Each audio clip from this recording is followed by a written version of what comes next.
kasih dan terus jaga ketertiban sambil jangan lupa jaga protokol kesehatan.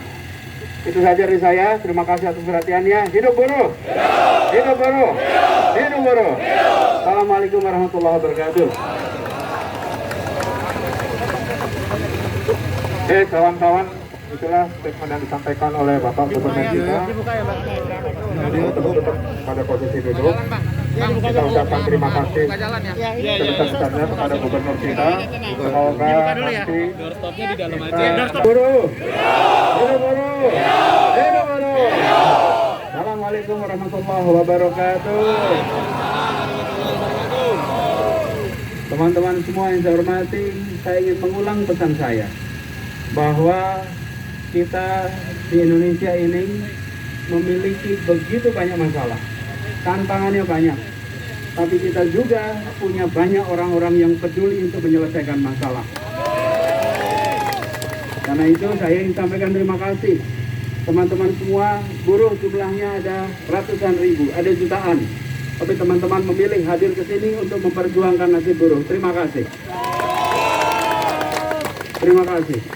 Yang kedua, saya sudah mendengar apa yang tadi disampaikan oleh Mas Winarso. Mas Winarso dan teman-teman, kita bertemu bukan pertama kali, beberapa kali, berkali-kali. Dan kita memang ingin agar semua yang di Jakarta bisa merasakan kesejahteraan. Termasuk buruh, betul?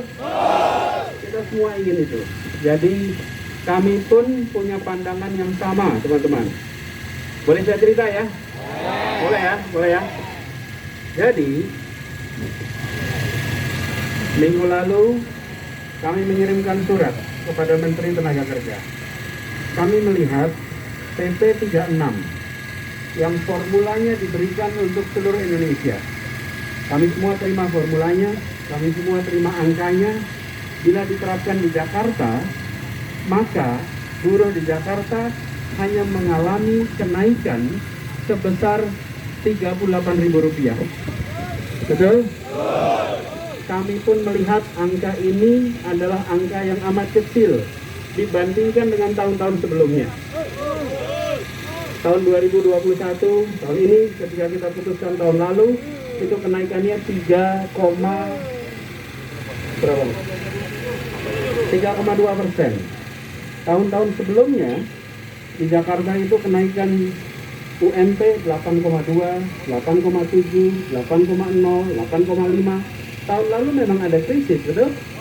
Karena itu memang turun. Kita masuk akal menjadi 3,2.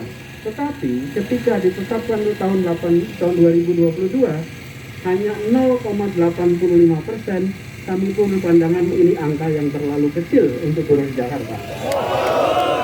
Jadi teman-teman semua, saya memang terbiasa bekerja untuk menyelesaikan masalah, bukan untuk mengumbar masalah. Betul? Jadi ketika ada ini, apa yang kita lakukan? Kita bersurat kepada Kementerian Tenaga Kerja. Kita mengatakan formula ini tidak cocok untuk diterapkan di Jakarta. Formula ini kalau di Jakarta tidak sesuai, karena itu kita mengirimkan surat sesuai dengan prosedur. Bahwa formulanya harus memberikan rasa keadilan. Jadi itu sudah kami kirimkan dan sekarang kita sedang fase pembahasan. Fase pembahasan kita berkeinginan agar di Jakarta baik buruh maupun pengusaha merasakan keadilan. Betul kan? Kan adil itu harus semuanya, bukan yang harus adil.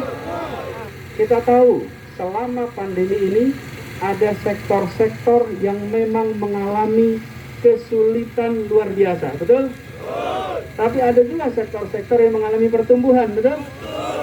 Nih, yang bikin masker, tumbuh tidak? Tumbuh. Tapi yang hotel, tumbuh tidak?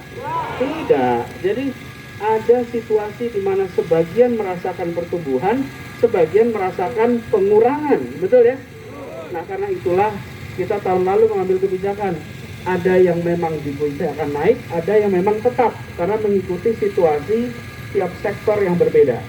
Jadi teman-teman sekalian, kami memahami dan saat ini kami sedang sama-sama memperjuangkan agar UMP di Jakarta naik lebih tinggi daripada yang formula yang ada sekarang.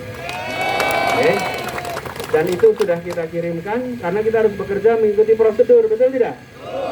Karena itu saya minta teman-teman semua sampaikan ini juga dengan tertib. Saya terima kasih bahwa teman-teman datang ke sini dengan tertib dan ini menjadi contoh bahwa memperjuangkan kebenaran dilakukan dengan cara yang benar, dilakukan dengan cara yang baik, dan biarkan buruh jadi contoh buat semuanya. Jadi teman-teman, Mas Minarso dan seluruh teman-teman KSPI, saya ingin sampaikan terima kasih. Kita hari ke depan akan bahas ini. Perlu saya sampaikan, tanggal 20 harus dikeluarkan. Kenapa harus dikeluarkan? Karena ketentuannya mengharuskan harus keluar keputusan gubernur sebelum tanggal 20. Bila tidak mengeluarkan, maka jadi melanggar. Karena itu kami keluarkan yang masih sesuai dengan PP 36. Sambil kita mengirimkan surat, kami terpaksa keluarkan keputusan gubernur ini, karena bila tidak dikeluarkan maka dianggap melanggar. Tapi kami bilang ini tidak cocok dengan situasi di Jakarta, dan itu yang sudah kita lakukan. Jadi saya minta teman-teman bantu kepada kita untuk bisa sama-sama nanti membuat ini tuntas, dan semoga nanti kita akan dapat hasil yang optimal. Amin. Jadi nanti teman-teman segera terwujud, dan nantinya di Jakarta akan bisa merasakan keadilan. Karena ada yang berbeda Jakarta dibanding provinsi lain. Kalau di Jakarta itu UMP ditetapkan tidak ada upah minimum kabupaten dan kota, betul kan? Kalau di tempat lain berhenti di provinsi UMP-nya, lalu kabupaten kota masih bisa bikin keputusan, betul? Di Jakarta tidak bisa, dan itu yang membuat mengapa kita perlu membuat ini lebih baik daripada yang ada sekarang. Jadi teman-teman, kami paham, kami mengerti, dan kami perjuangkan sekarang, ya.